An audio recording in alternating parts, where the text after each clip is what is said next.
Bapak-bapak haji serta bapak-bapak yang dirahmati Allah. Jadi kita masuk materi ma'rifat yang pertama. Jadi di buku yang pertama. Jadi mendapat nanti bapak semua, setiap pelajaran kita itu pertemuan, nanti bapak membawa buku catatan untuk mencatat ini nanti. Ini untuk mengambil berkah sebagai saksi kita nanti di akhirat bahwa kita belajar pernah menulis. Yang kedua, manfaatnya apabila tidak kita tulis, misalnya kan kita ada kesibukan, jadi kita tidak datang, jadi kita tahu bahwa pelajaran kita itu ada tertinggal. Kalau begini tidak tahu kita nanti pelajaran kita keberapa itu tidak tahu. Jadi setiap pelajaran kita ini, satu buku ini nanti ada 22 materi. Ada 3 buku ini. Buku pertama ada 22 materi. Berarti 22 kali pertemuan. Nah, jadi kita catat materi 1, nah, kemudian materi 2. Nah, sehingga kita kalau misalnya masuk semua, nah itu tahu nanti. Nanti kami kan bertanya, saya lupa pelajaran kita ini sudah sampai di mana. Dengan lihat Bapak lihat catatan yang kelima, berarti yang keenam yang belum. Oke, jadi nanti. Oke, untuk mengawali, pertama materi pertama ini.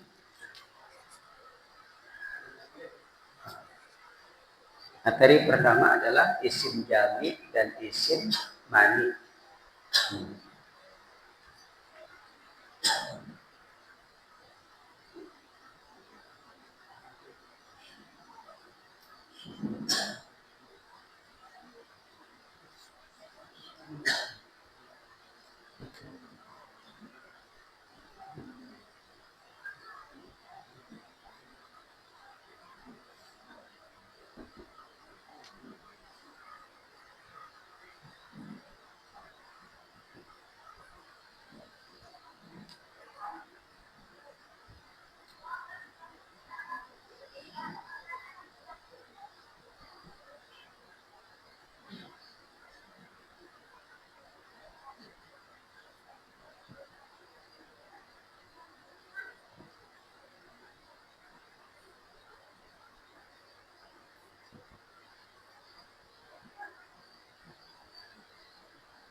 Nah, jadi pelajaran ini adalah untuk cara kita bermusyahadah. Musyahadah itu artinya penyaksian. Penyaksian kepada Allah Subhanahu wa ta'ala. Syahadah. Menyaksikan Allah Subhanahu wa ta'ala. Jadi untuk menyaksikan Allah itu ada 2. Untuk menyaksikan Allah ini ada 2 perkara. Yang pertama dengan jalan isim jami, dan yang kedua dengan jalan isim mani. Jadi untuk menyaksikan Allah Subhanahu wa ta'ala. Jadi maksud menyaksikan di sini bukan berarti kita menyaksikan seperti saya melihat Bapak atau Bapak melihat saya. Untuk menyaksikan Allah tidak demikian. Karena kita tidak mampu untuk menyaksikan zat Allah. Tidak mampu. Hanya kita mampu menyaksikan nurnya Allah. Jadi kita tidak mampu sampai kepada zatnya Allah, dirinya Allah. Tapi hanya mampu kepada menyaksikan nurnya Allah. Sifatnya, kemudian asma'nya dan af'alnya. Itu yang kita mampu. Yang diberi kesempatan oleh Allah untuk menyaksikan dirinya. Nah, yang pertama dengan isim jami. Jami ini maksudnya artinya menghimpun atau pemusatan. Menghimpun atau pemusatan. Nah, di sini kaidah dalam isim jam'i syuhudul kasrah fil wahdah, syuhudul kasrati fil wahdati. Artinya syuhudul kasrati fil wahdati. Pandang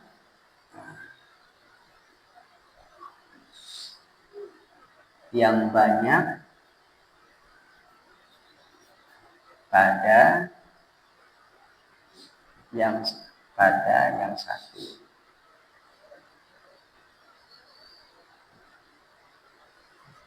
Pandangan yang banyak pada yang satu. Nah, dengan jalan jari ini nanti kita apabila memandang sesuatu, terutama sesuatu yang banyak, misalnya saya memandang ada karpet, ada kamera, ada tiang, ada kipas angin, ada lampu, kemudian saya pandang juga Bapak sekalian semua, itu kan banyak. Syuhudul kasrah, pandang yang banyak pada yang satu.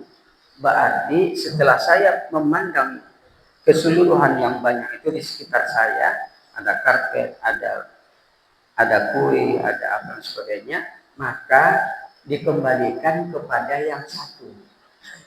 Dikembalikan kepada yang satu, yaitu Allah. Nah, syuhudul kasrah fil wahdah, pandangan yang banyak, maka ditanggapi dalam hati, kembalikan kepada yang satu, maka yang satu itu adalah Allah. Nah, inilah cara memandang Allah. Cara memandang Allah. Misalnya kita melihat orang itu sangat sabar sekali. Sabar. Kita lihat yang si A itu sabar. Kemudian yang C juga sabar. Yang F juga sabar. Setiap kita mandang yang banyak, maka kita himpun yang banyak itu. Kita pusatkan yang banyak, kita kembalikan kepada yang satu. Yang sabar tadi, orang yang sabar itu kita kembalikan kepada Allah. Bahwa sabar itu datangnya dari Allah Subhanahu wa ta'ala. Jadi dia itu diberikan oleh Allah sifat sabar. Kebetulan Allah pun bernama As-Sabur, berarti yang maha penyabar. Nah, jadi kita kembalikan semua. Misalnya kita melihat para dokter sangat mujarab. Siapapun pasien yang datang, penyakit apapun yang diajukan kepada dokter tersebut, diberinya resep semua sembuh. Kita pun heran juga, hebat betul dokter itu. Lalu itu ada beberapa dokter itu luar biasa. Setiap pasien sembuh dengan obat mereka itu tadi. Maka ini kan pandangan kita itu pandang yang banyak. Maka kita pusatkan pada yang satu, yaitu Allah. Ketika kita melihat dokter sebagai perantara penyembuhan, melihat dokter, lalu kita tanggapi dalam hati, beginilah jalan Allah menyembuhkan makhluknya lewat perantaraan dokter. Atau alhamdulillah para pasien semua dapat disembuhkan oleh Allah lewat atau perantara si orang dokter tersebut.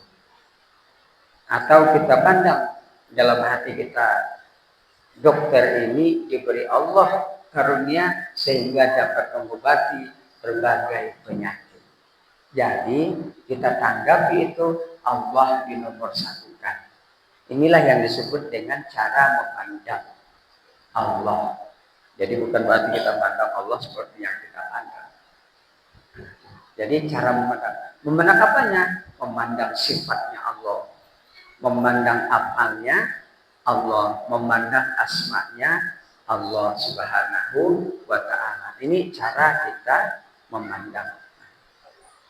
Misalnya melihat orang yang sangat kuat, mobil truk yang isinya batu semua, kemudian diangkat dengan begini, terbalik mobil truk tersebut. Kita memandangnya, maka tanggapilah, kembalikan kepada Allah bahwa kata kita dalam hati bahwa si A diberikan kekuatan oleh Allah Subhanahu wa ta'ala sehingga dapat mengangkat mobil dan menjatuhkan mobil yang sangat berat.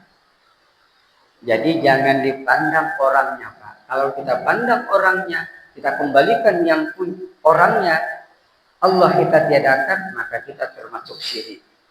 Syirik khafi namanya. Syirik yang tersembunyi. Wah, hebat betul orang itu. Bisa mengangkat mobil, bisa menolak mobil yang seberat itu.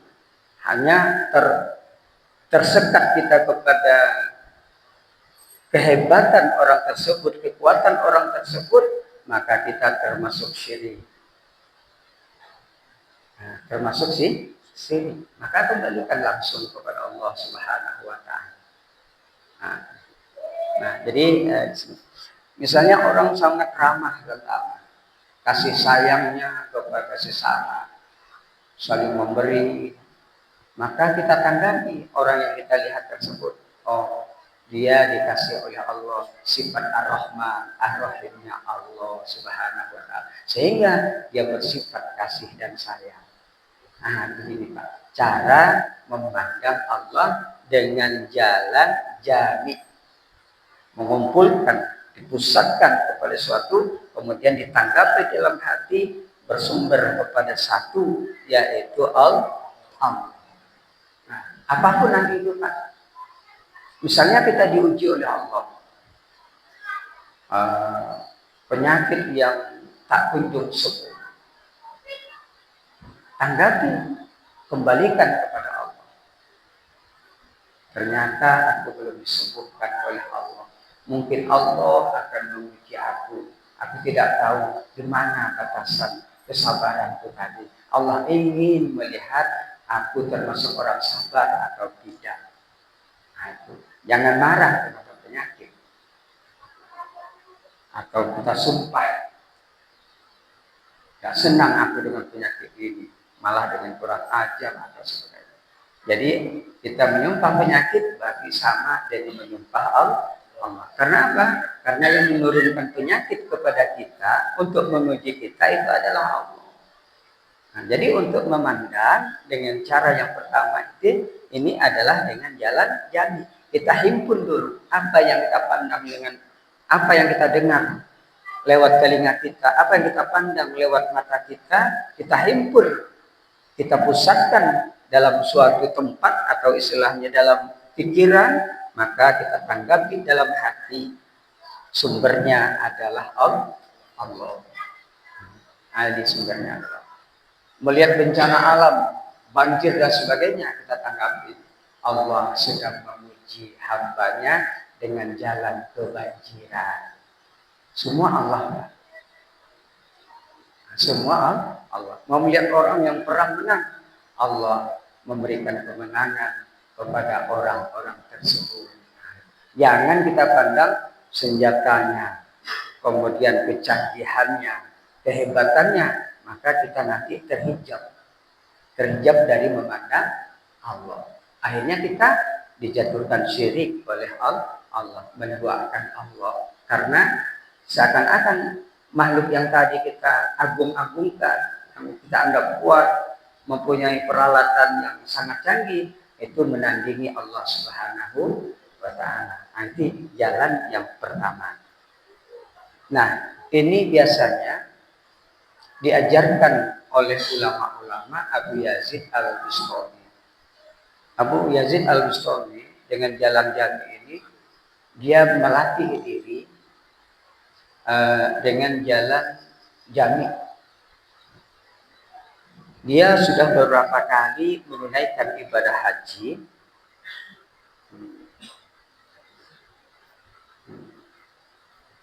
kan?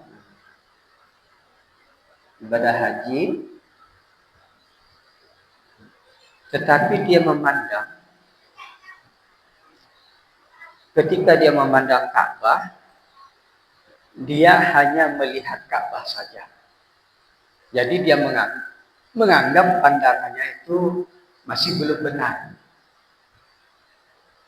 Ka'bah kan mestinya ada pemilik Ka'bah, yaitu Allah. Lalu dia berhati, oh ini pandanganku belum benar.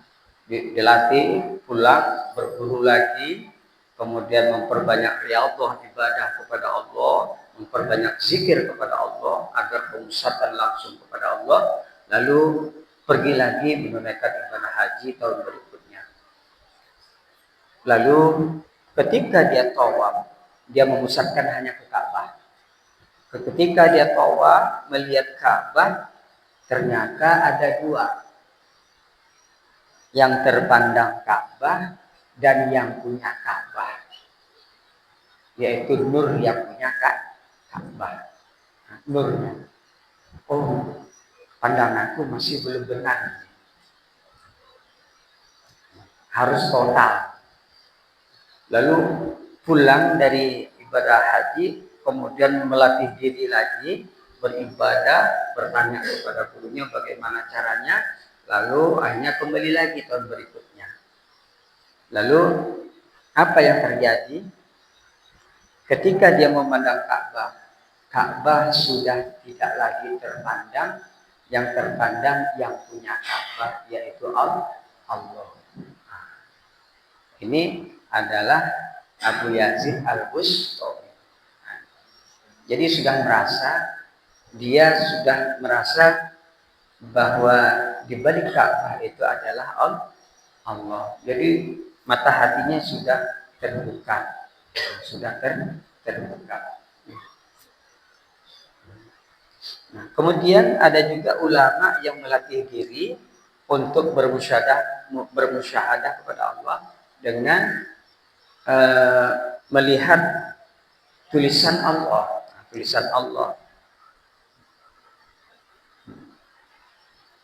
yang dimana dinding yang sering dia lewati, pohon-pohon yang sering dia lewati, ditulisnya Allah.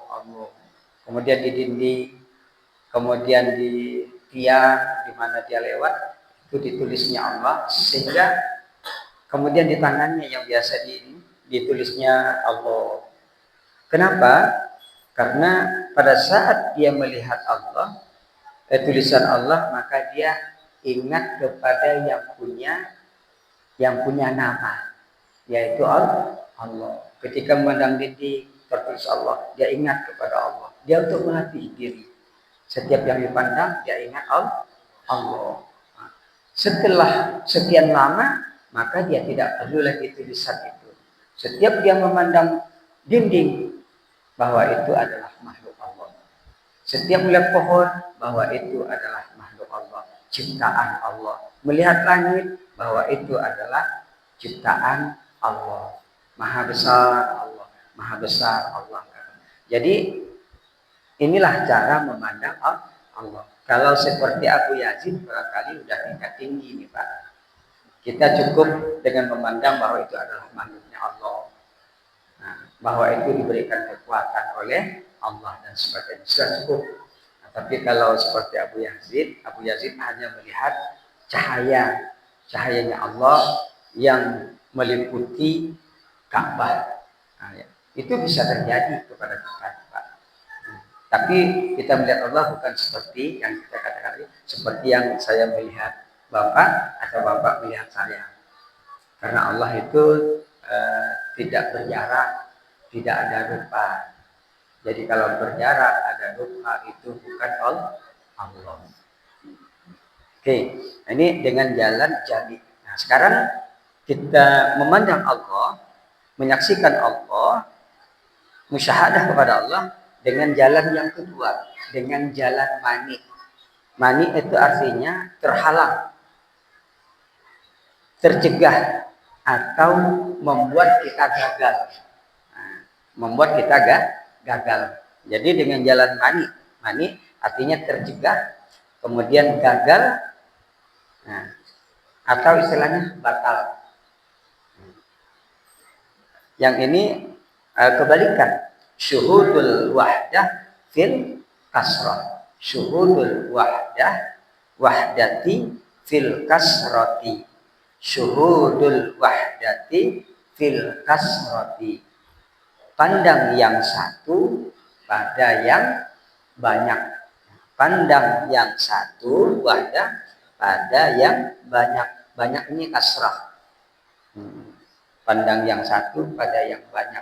Jadi kebalikan yang ini, pandang yang banyak pada yang satu. Kalau ini pandang yang satu pada yang banyak, itu kebalikan sama juga kan.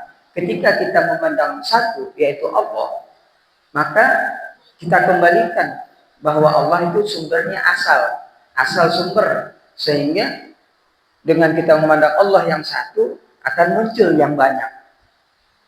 Nah, akan muncul yang banyak. Oh, yang kita pandang adalah Allah. Oh, Allah itu kan Maha menciptakan segala sesuatu, sehingga kita banyak melihat ciptaan-ciptaan daripada Allah Subhanahu wa taala. Ketika kita melihat ciptaan-ciptaan Allah, maka kita kembalikan bahwa si pencipta itu adalah Allah. Ketika kita ingat kepada Allah, lalu memandang yang banyak, kembalikan kepada Allah. Dengan jalan mani, bagaimana caranya dengan jalan mani? Begini Pak, kita bisa terhalang untuk menyaksikan Allah. Seperti diceritakan di dalam riwayat Nabi Musa alaihissalam. Nabi Musa pernah sakit, ada yang mengatakan sakit perut, ada yang demam, maka para dokter, para tabib pada saat itu tidak dapat menyembuhkan penyakitnya Nabi Musa alaihissalam. Tabib, berbagai tabib tidak tersembuhkan penyakit Nabi Musa. Lalu Nabi Musa itu bertanya kepada Allah, wahai Allah, satu-satunya Nabi yang bisa berbicara langsung kepada Allah adalah Nabi Musa. Nabi Muhammad bisa juga ketika berada di Sidratul Muntaha waktu Isra dan Mi'raj. Ya Allah, kenapa aku tidak sembuh-sembuh? Padahal sudah berobat dengan dokter atau dengan para tabib. Bagaimana ya Allah cara kesembuhanku ini? Apa obatnya? Lalu diberitahu oleh Allah. Obatnya adalah daun ini, setelah itu kau olah, setelah itu kau minum. Nah, itu udah diajarkan oleh Allah. Lalu dilaksanakanlah. Ambil daun yang diperintah Allah, kemudian diolah, langsung diminum. Minum kontan Pak. Dalam beberapa menit sembuh total. Dia bersyukur pada Allah, alhamdulillah ya Allah. Maka dia itu tidak mani, tidak terhalang. Dia dapat menyaksikan Allah karena Allah yang membuatnya sebagai orang yang disembuhkan. Tidak lama kemudian, setelah berapa bulan atau berapa tahun itu, lalu dia sakitnya yang sama, kambuh kembali. Sakit, seperti sakit yang dahulu. Lalu dia teringat dengan obat yang diberitahu oleh Allah. Langsung dia tidak bertanya lagi kepada Allah. Langsung ngambil daun yang pernah dulu diambil. Ambil, kemudian diolah seperti yang dulu. Setelah itu diminum. Berapa menit, berapa jam, tidak sembuh-sembuh. Besok juga tidak sembuh-sembuh. Lalu dia heran, kenapa tidak sembuh ya? Padahal penyakitku sama, obatnya sama. Lalu bertanya kepada Allah, ya Allah, kenapa aku setelah minum obat seperti yang kau beritahukan dulu tak sembuh-sembuh ya Allah? Padahal sakitku sama. Apa jawab Allah? Karena kamu meninggalkan aku, wahai Musa. Kamu sudah tidak ingat lagi kepada aku Musa, tapi ingat kepada obat yang kuberitahukan itu. Berarti kamu percaya kepada obat, bukan percaya kepada aku Musa. Inilah Pak yang disebut dengan mani, terhalang untuk menyaksikan Allah. Kenapa? Karena kita makhluk yang kita lihat, tapi bukan di sebalik makhluk itu adalah Allah. Itu yang seperti ini. Banyak yang kita begini Pak, bisa syirik kita Pak. Nah, kita sembuh makan obat ini. Lalu orang yang sama langsung kita tanyakan, ini makan, ini sembuh nanti kamu nih, ini obatnya mujarab nih. Maka sebenarnya kita terhalang untuk menyaksikan Allah. Mestinya insya Allah ini akan sembuh bila Allah menghendaki. Nah, itulah.